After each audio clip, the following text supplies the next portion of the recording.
Bonjour à tous, on se retrouve pour une nouvelle vidéo et aujourd'hui je vais vous parler d'un objet particulier du patrimoine mobilier d'Hennebont puisqu'il s'agit tout simplement de la grande maquette de navire qui est aujourd'hui conservée, présentée dans le hall de l'hôtel de ville, hein, mais qui à l'origine était à l'église Saint-Caradec suspendue à la voûte.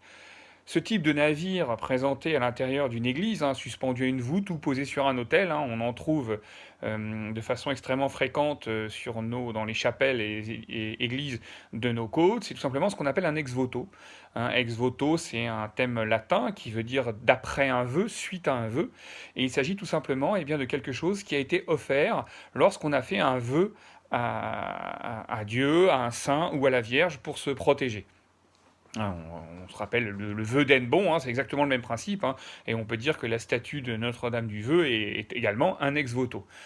Ici, c'est un navire. Alors ça sous-entend, comme il était souvent le cas, que la personne qui était sur ce navire, peut-être qu'il l'a affrété, qu'il l'a commandé, a subi une aventure, une avanie quelconque. Est-ce qu'il a risqué de couler? Est-ce que le navire a disparu et il s'est sauvé? En tout cas, il a été confronté à un événement au cours duquel il a fait un vœu à Notre-Dame, ou à Sainte-Anne, parce qu'on trouve beaucoup également à Sainte-Anne. Mais est-ce que là, dans le cas, c'est pas une prière à Saint-Caradec? Là, c'est difficile de le savoir, parce qu'on n'a aucune archive, on n'a aucune documentation sur quel est celui qui offre cette statue, qui offre ce navire, a fortiori celui qui l'a réalisé.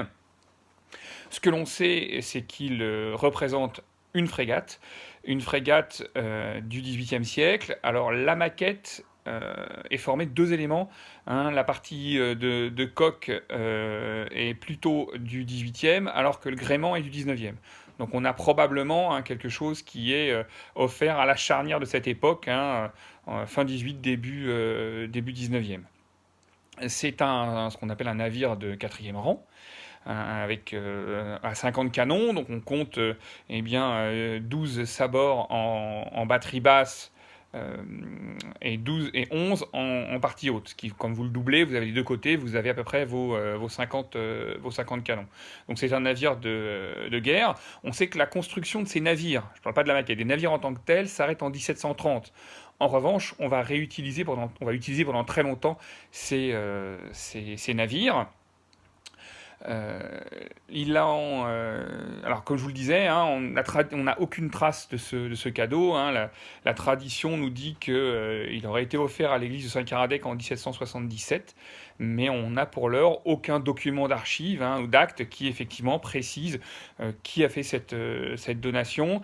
Dans certains cas, mais là c'est pas le cas du tout, on peut avoir le nom du navire à côté qui peut nous aider. On peut aussi avoir des fois donné au navire le nom du saint.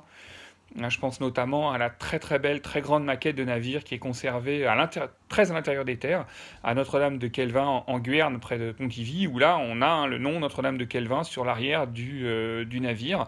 Là, à Hennebont, on n'a aucune trace de cette donation ou de cette histoire.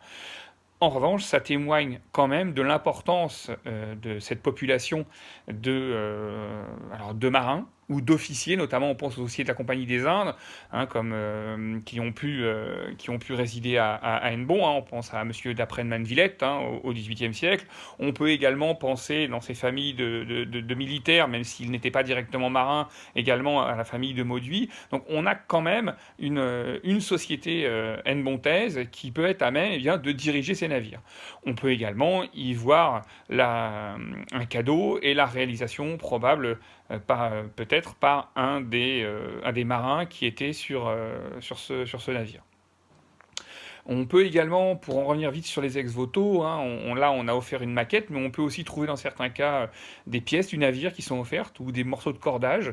Et puis on peut avoir des ex-voto aussi où on a, mais ça vous les connaissez tous, avec des peintures qui représentent les événements, hein. Pour en voir une collection assez intéressante, il suffit d'aller à Sainte-Anne-d'Auray et on va voir tous les dons qui ont été faits à Sainte-Anne. Et les ex-voto ne concernent pas que les fortunes de mer, hein. On peut avoir toute une sorte d'accident possible au cours desquels on a fait appel à un saint. Voilà, donc c'était la présentation de cette maquette de frégate de l'église Saint-Caradec. Je vous remercie de votre attention et puis je vous dis à très bientôt. Au revoir.